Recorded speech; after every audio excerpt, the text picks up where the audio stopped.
Hello guys, இந்த முருங்கைக்காய் ரெசிபியை ஒரே வாட்டி செஞ்சிட்டிங்கன்னா போதும். உங்கள் வீட்டில் எல்லாரும் திரும்ப திரும்ப கேட்டுகிட்டே இருப்பாங்க. அதனால் நிறைய சாப்பாடு வடிக்க ரெடியாக இருந்துக்கோங்க. வாங்க வீடியோக்குள்ளே போகலாம். எப்படி செய்கிறேன்னு பார்க்கலாம்.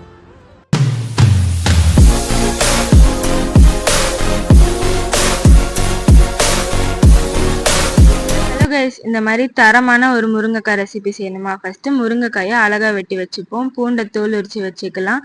தக்காளி 3 தக்காளியே பேஸ்ட் போட்டு வச்சுக்கலாம். வெங்காயம் 3, குழம்பு மிளகா பொடியை எடுத்து வச்சுக்கலாம். வாங்க இப்போ நம்ம சமைக்கிறதுக்கு கடகடன்னு ஒரு கடாயை எடுத்து வச்சு அதில் கடுகு, சீரகம், சோம்பு 3த்தையும் போட்டுடலாம். இது நல்லா வெடிச்சு வரணும்.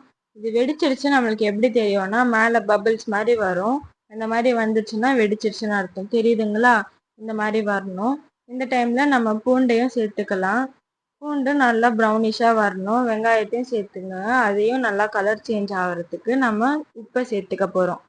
இதை நல்லா வதக்கி விட்டுருங்க. அப்புறம் இஞ்சி பூண்டு பேஸ்ட்டையும் சேர்த்து நல்லா கலரிடுங்க. இதோட பச்சை வாசனை போகிற வரைக்கும் வதக்கிட்டே இருக்கணும். பார்த்தீங்களா? இந்த மாதிரி இருக்கிறப்போ தான் நம்ம தக்காளி பேஸ்ட்டையும் சேர்த்துக்க போகிறோம். நான் 3 தக்காளியை வச்சு தக்காளி பேஸ்ட் பண்ணியிருக்கேன். இப்போ வாங்க மசாலாவும் போட்டுடலாம். ரெட் சில்லி பவுடர், மஞ்சள்தூள், தனியாத்தூள் நான் 3 டேபிள் ஸ்பூன் போட போகிறேன். இதை நல்லா நம்ம வதக்கி எடுத்துக்கலாம். நல்லா ஒன்று போல் சேர்ந்து வந்த உடனே நம்ம எடுத்து வச்சுருக்க முருங்கைக்காயை மொத்தமாக இதில் சேர்த்துக்க போகிறோம். முருங்கைக்காயை ஃபுல்லாக போட்டுருங்க. இந்த ரெசிப்பியை இதுக்கு முன்னாடி நீங்கள் செஞ்சுருக்கீங்கன்னா எனக்கு கமெண்ட் பண்ணுங்கள். இல்லை நீங்கள் எப்படி செய்வீங்கன்ட்டு எனக்கு கமெண்ட்டில் சொல்லுங்கள். நான் நெக்ஸ்ட் வீடியோவில் அந்த மாதிரி செஞ்சு போஸ்ட் பண்ணுறேன். இப்போ இந்த மசாலாவும் ரெடி ஆகிடுச்சு. முருங்கைக்காயும் இதில் போட்டாச்சு. இப்போ இந்த முருங்கைக்காய் நல்லா வெந்து வரணும் இல்லையா? நல்லா ஆவி வரப்போ இதில் நம்ம தண்ணியை ஊற்றிடணும். தண்ணி ஊற்றி இந்த மசாலா நல்லா இந்த முருங்கைக்காயில் இறங்குறதுக்கு நான் இந்த டெக்னிக் ஃபாலோ பண்ணுவேன். யாரெல்லாம் இந்த மாதிரிலாம் பண்ணுவீங்கன்னா எனக்கு கமெண்ட் பண்ணுங்கள்.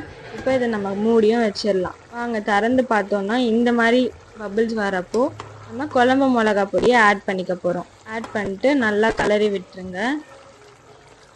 நல்லா ஒன்று போல் சேர்ந்து வரணும் எல்லாமே. அந்த முருங்கைக்காயோடைய ரொம்ப க்ரீனாக இருந்த அந்த ஸ்கின் பார்த்திங்கன்னா கொஞ்சம் கலர் சேஞ்ச் ஆகிருக்கும். இப்போ தான் நம்மளுக்கு செம ஹிண்ட்டு. நம்ம கருவேப்பிலையை சேர்த்துட்டு நல்லா இது வேங்க விட்டுட்டோன்னு வச்சுக்கோங்களேன்.